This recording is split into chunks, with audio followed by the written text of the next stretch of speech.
अस्सलामुअलैकुम दोस्तों, एक बार फिर से आपका खैर मकदम है हमारे यूट्यूब चैनल AIMIM हक की आवाज़ में। मैं आसिफ आपकी खिदमत में एक बार फिर से।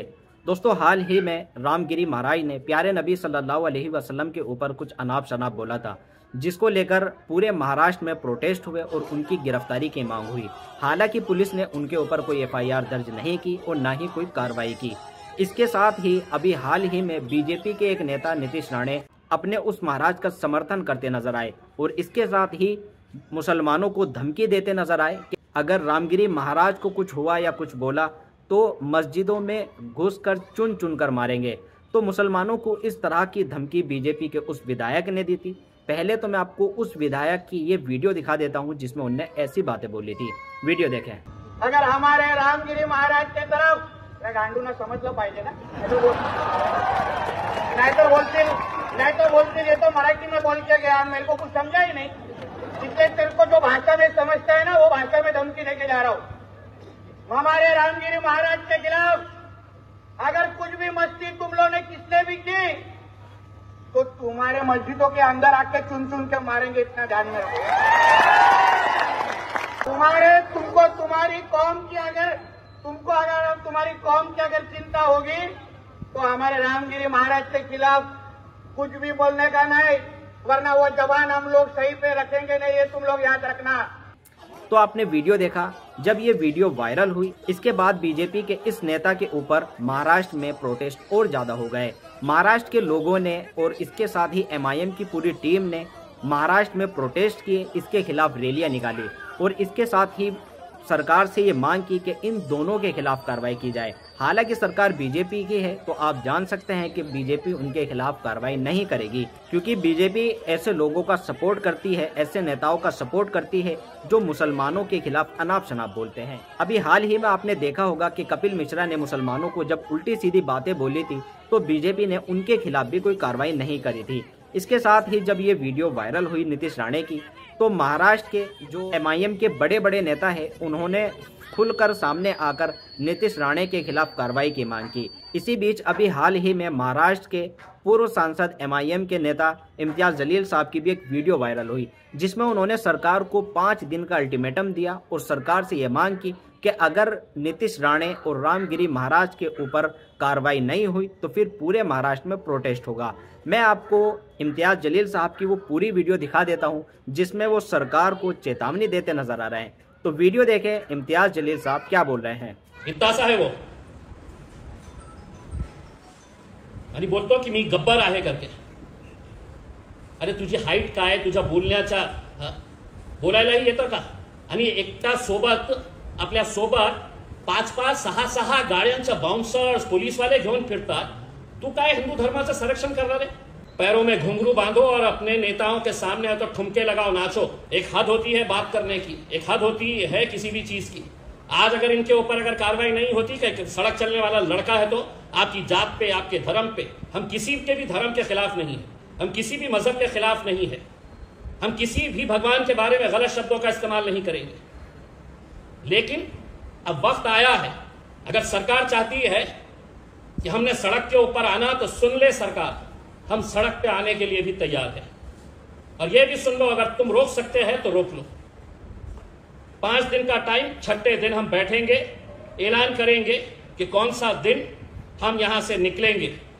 तब तक मैं महाराष्ट्र के वो तमाम मुसलमानों से अपील करूंगा जो अपने नबी से, अपने रसूल से मोहब्बत करते हैं, अपने गाड़ी घोड़ों का इंतजाम करिए।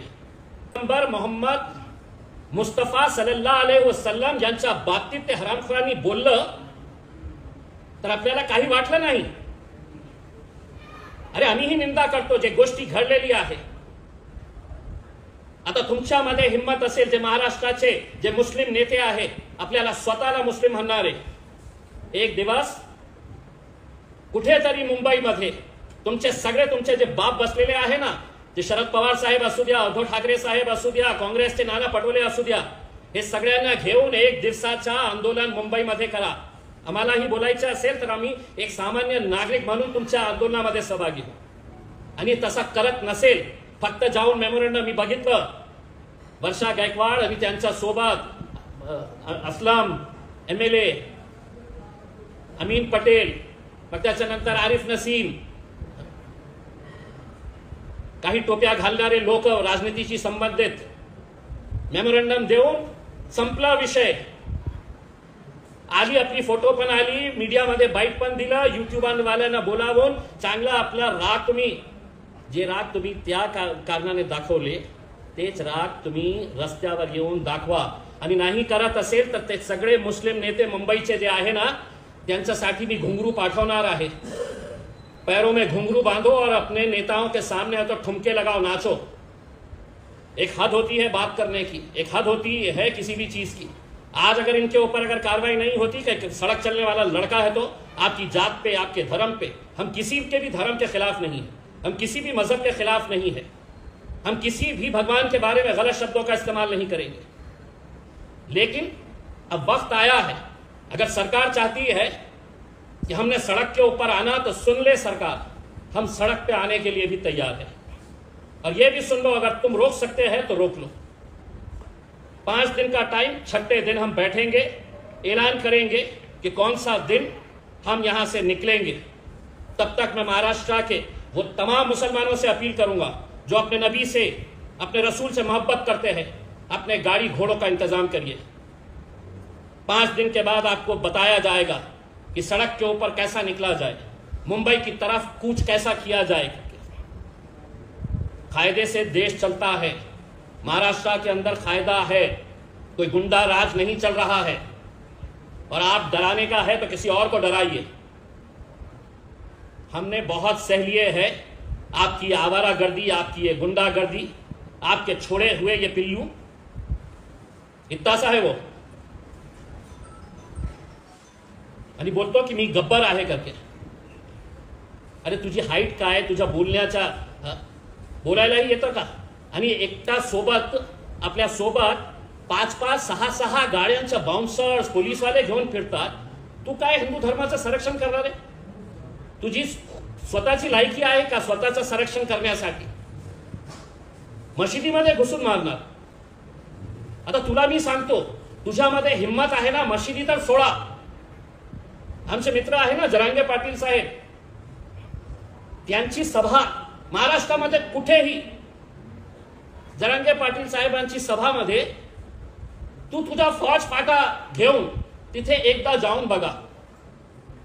तू परत येतो का कसा ते तुझ्या समाजातले लोक तुला दाखवून देईल. दुसऱ्या समाजाच्या बाबतीत बोलूच नको तू. जरांगे पाटीलांच्या सभेमध्ये तू जाऊन एकदा असं चक्कर मारून ये. तू खूप मोठा आहे ना गब्बर, तर दुसऱ्यांच्या धर्माबाबत, जातीच्या बाबत बोलूच नको तू. तर अशा परिस्थितीमध्ये आज मी सर्व राजनैतिक पक्षांना हे सांगतो की आज जे मी आवाहन करत आहे, मी एका राजनैतिक पक्षाचा सदस्य म्हणून हे करत नाही. मी तुमच्या धर्माचा आदर करतो, तुम्ही माझ्या धर्माचा आदर करा. आणि आदर करत नसेल तर कमीत कमी याच्या बाबतीत वाईट बोलू नका. मी तुम्हाला सांगत नाही की तुम्ही माझ्या धर्माचं पालन तुम्ही करा. तुम्हाला हे लोकशाही आहे, संविधानाने अधिकार दिलेला आहे कि मला ज्याला पूजायचे आहे, मुझे जिसकी इबादत करना है मैं करूंगा. बोलण्यासारखा माझ्याकडेही खूप आहे. असं समजू नका की आमच्या तोंडात नाही आहे काही बोलण्यासारखं. महाराज, तुम्हाला एक गोष्ट सांगतो, आपली स्वतःची जरा काळजी घ्या. महाराष्ट्र सरकार, त्यांच्या बोलण्यावरूनच तुम्ही हे वक्तव्य केले होते. कुठेही काही झालं नाही, रोष आहे लोकांचा, तक्रार केली. आणि महाराष्ट्र सरकारला विनंती करतो, त्या महाराजाला Z+ सिक्युरिटी द्या. त्याचा जीव वाचवण्याची जबाबदारी महाराष्ट्र सरकारने घ्या. आम्ही काही करणार नाही. महाराज, तुम्हाला आम्ही सांगतो, हे लोक आपली कुर्सी ठेवण्यासाठी कोणत्याही पातळीवर जाऊ शकते, ज्यांच्या बोलण्यावर तुम्ही हे सगळं नाटक केलेले आहे. तुमच्याही जीवाला ते धोका देऊ शकते. महाराज, आज के बाद रात में जब सोएंगे और कहीं से भी खट की आवाज अगर आई तो हम कहीं पर भी नजर नहीं आएंगे. लेकिन हो सकता है कि महाराष्ट्र की सरकार तुम्हें खत्म करके वो इल्जाम हमारे गले के ऊपर भी डालने के लिए कम नहीं करेगी. इतक्या खालच्या पातळीवर महाराष्ट्राची सरकार गेलेली आहे. म्हणून त्याला Z+ सेक्युरिटी किंवा हायेस्ट सेक्युरिटी जे देता येतील कृपा करून त्यांना द्या. आणि महाराज बोलले तुम्ही, पण आपल्या लोकांपासून थोडासा सावध राहा. आता बहुतेक ते करतील, जसं त्याने सांगितलं होतं तुम्हाला की द्या. इस्लाम धर्माच्या विरोधात एका प्रवचनामध्ये तुम्ही जितकं बोलता येतं तुम्हाला ते बोला. आम्ही तुम्हाला काही करणार नाही, उलट तुम्हाला चांगली सुरक्षा देणार. हे लोक तुमच्या जीवाच्या मागे पण पडू शकतं महाराज. आम्ही काही करणार नाही. आम्ही तर संविधानाला आणि कायद्याचं पालन करणारे लोक आहोत. आम्ही नाही तुमच्या जवळच येणार नाही आहे. आणि महाराष्ट्र सरकारला विनंती आहे की अशा प्रकारचे जे छोटे मोठे पिल्लूंना सोडलेले आहे त्यांना सांगतो की गब्बर जे कॅरेक्टर होतं ना ते शोले फिल्मचा होता. त्या शोले फिल्ममध्ये धरम आणि वीरू पण होते, जय वीरू. तर त्या दोघीपैकी मी एक आहे. आणि गब्बरचा काय हाल झाला होता त्या फिल्ममध्ये बघितलं नसेल तर आज रात्री घरी बसून शोले फिल्म बघा, तुला कळेल की वीरूने गब्बरचा काय हाल केलं होतं. हे एकदा बघू. आता आम्हाला जे सांगायचे होतं आम्ही सांगितलेले आहे. आणि मी आपल्याला स्पष्टपणे सांगतो की महाराष्ट्राचे सर्व लोकांनी 5 दिवसामध्ये आपली सगळी तयारी करून ठेवा. आपल्याला मुंबईकडे कूच करायचं आहे, मुंबईकडे हवा बोलायचा आहे. काही नाही, आपल्याला फक्त जाऊन जे मुख्यमंत्री उपमुख्यमंत्री दोघं आहे त्यांना संविधानाची एक पुस्तक भेट करायची आहे. आणि जे पोलिसांचे जे वरिष्ठ अधिकारी आहेत त्यांच्यासाठी आम्ही फ्रेम करून जे वचन आपण ते वर्दी घालताना IPSची वर्दी घालताना जे वचन घेतलं होतं त्याची प्रत आम्ही पोलिसांनाही पाठवणार आहे.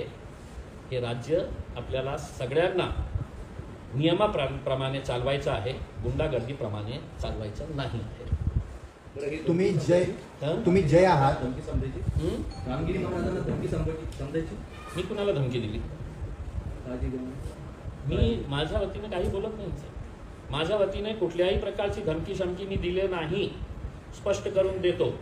मी फक्त त्यांना अलर्ट करतो की जे लोक सत्ता टिकवण्यासाठी इतक्या खालच्या पातळीवर जाऊ शकतं तर एका माणसाला त्याचा जीव घेणं हे सरकारला काहीही इतकं मोठं आहे नाही. हे माझ्या वतीने काहीही धमकी नाही आहे. मी फक्त त्यांना अलर्ट करतो. आपल्या लोकांपासून कृपा करून तुम्ही अलर्ट राहा. 58 3 दिवस अगोदर होते.